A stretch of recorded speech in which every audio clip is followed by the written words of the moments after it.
நம்ம விலாகில் இன்றைக்கி என்ன பார்க்க போகிறோம்னு பார்த்திங்கன்னா, நம்ம செடிக்கெல்லாம் தண்ணி ஊற்ற போகிறோம். அதை தான் பார்க்க போகிறோம். நம்ம வீட்டில் வந்து செடி எதுவுமே கிடையாது. இங்கே நான் ஊட்டிக்கு வந்தால் எனக்கு பிடிச்ச வேலை செடிங்களுக்கு தண்ணி ஊற்றுறது தான். அதை தான் உங்ககிட்டையும் ஷேர் பண்ணுறேன். வாங்க வீடியோக்குள்ளே போகலாம். என்னோடய செடிங்களை எல்லாத்துக்கும் தண்ணி ஊற்றலாம். வாங்க எல்லா செடிங்களுக்கும் தண்ணி ஊற்றலாம். நான் எப்போ தண்ணி ஊற்றுவேன்னு பார்த்திங்கன்னா, ஒரு ஈவினிங் டைம் 3 மணிக்கு மேலே தான் தண்ணி ஊற்றுவேன். தம்பியெல்லாம் தூங்க வச்சு தண்ணி ஊற்றுவேன். செடி கட்டலாம்.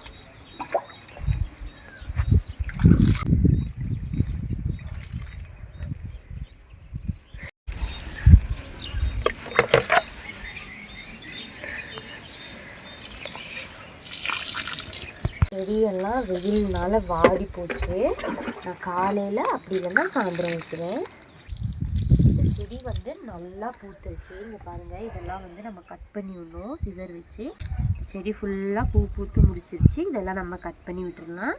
வளரக்கூடிய மொட்டெல்லாம் வந்து நல்லா வளரும். ரொம்ப வெயில், அதனால செடி எல்லாமே வாடி போயிடுச்சு.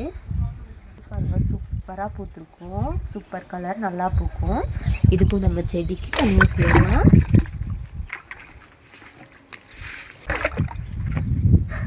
இதெல்லாம் சின்ன சின்ன செடி நானும் தங்கச்சியும் வந்து இந்த மாதிரி இதில் வளர்க்கலாம் அப்படின்னு சொல்லி ஃபஸ்ட்டு வச்சோம். ஃபஸ்ட்டு இதெல்லாம் எடுத்து நிலத்தில் வைக்கணும்.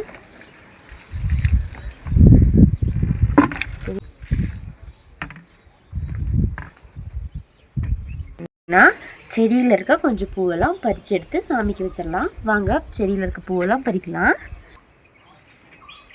இதெல்லாம் பூ பூத்து உதிர்ந்துருச்சு. இதெல்லாம் நம்ம கட் பண்ணி விட்டுடலாம்.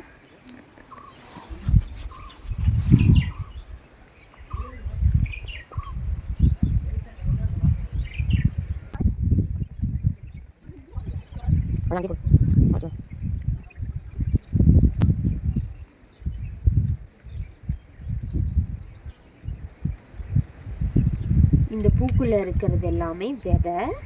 இதெல்லாம் காஞ்சிச்சின்னா, இதெல்லாம் காஞ்சிருக்கு. இதெல்லாம் நம்ம செடிங்கக்கிட்டே போடலாம். இதெல்லாம் விதை, இதெல்லாம் முளைச்சி வளரும். அதனால் நம்ம இந்த வேர்க்கிட்டே போட்டுடலாம்.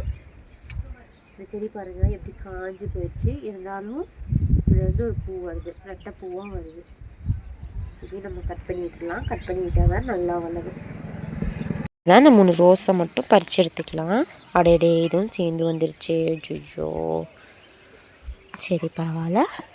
இன்னும் பாருங்கள், அதுக்குள்ளே எல்லாமே வளர்ந்துருக்கு. தெரிஞ்சால் மறக்காமல் கமெண்ட்டில் சொல்லுங்கள். எனக்கு தெரியல வந்திருக்கு. இதெல்லாம் நித்திய கல்யாணி பூ. இதில் ஒரு பிங்க் கலர் நாற்று வச்சோம், அது வளரல. இது மட்டும் வளர்ந்துருக்கு. இந்த பூவோட பேரும் தெரியல. தெரிஞ்சால் கமெண்ட்டில் சொல்லுங்கள். அவ்வளோதான். இன்றைக்கி நம்ம கார்டன்லேருந்து இந்த குட்டி 3 ரோஸ் தான் இருந்துச்சு. இன்னும் கொஞ்சம் ரோஸ் இருக்குது. அதெல்லாம் விரியட்டும், நாளைக்கு பறிச்சிக்கலாம். அதுக்கப்புறம் இங்கே கொஞ்சம் எல்லோ கலர் பூ இருக்குது, அதுவும் இருக்கட்டும், நாளைக்கு பறிச்சிக்கலாம். அதுக்கப்புறம் நம்ம வீட்டில் வந்து செம்பருத்தி பூச்செடியும் அரளி, ஒத்தாரளி, இல்லை அடுக்காரளி பூச்செடியும் இருக்குது. அதில் இன்னும் பூ பூக்கலை. நேற்று தான் நம்ம வந்து சாமிக்காக செம்பருத்தி பூ பறித்தோம். இன்னும் அரளி வந்து பூ பூக்கலை. பூத்தோன்னே கிட்ட காட்டுறேன். பூத்துச்சு அப்படின்னா செடி ஃபுல்லாக பூத்து பூவோட வெயிட்டுக்கு செடியே கீழே சாஞ்சிரும். அந்த மாதிரி பூக்கும். பூத்துச்சு அப்படின்னா உங்ககிட்ட காட்டுறேன். தான் நம்ம செடிங்க எல்லாத்துக்குமே தண்ணி ஊற்றி முடிச்சாச்சு. நாளைக்கு இன்னொரு வீடியோவில் பார்ப்போம். உங்கள் எல்லாருக்கும் பாய்.